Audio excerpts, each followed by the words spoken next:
This exhibition this evening, to which I have had the honour of being asked to open, I wish it so well, for it rightly endeavours to bring the achievements of this extraordinary man of great heart and humanitarian instinct and his legacy more widely into the public eye.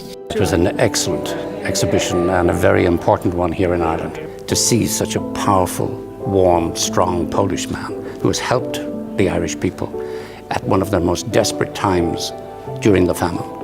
I think the exhibition is really well worth visiting for anyone who's interested in history, or even if you're not, if you want to find out about somebody who was a humanitarian, who did a huge amount of work to try and save children's lives during the famine through a very innovative way of providing food and care through the school system. I think you should come along and find out more. It was a great honour as well to have the President of Ireland, Michael D. Higgins, come and personally launch the exhibition and speak very powerfully about the history of the Great Famine and Paul Strzelecki's role within it.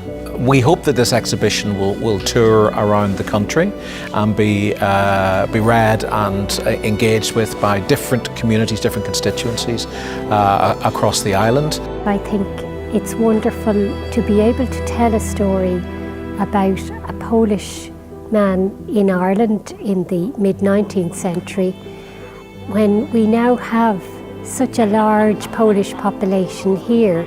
And I think it's wonderful to be able to knit these histories together.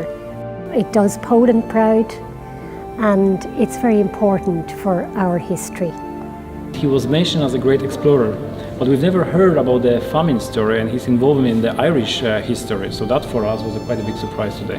We are really impressed by the materials provided by the organizer of this exhibition. I teach Polish in the secondary schools in Ireland for transition year students, and I think that will be very useful to mention about Strzelecki to the students. I think he's very exceptional because there are so few stories really of humanitarianism and heroism.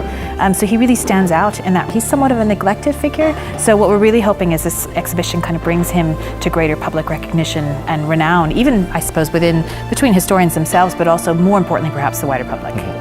I so wish, as President of Ireland, to thank Poland for Paul Strzelecki's service to our nation, and particularly to its most vulnerable and weakest members at one of the harshest periods of our history. And I wish the exhibition every success.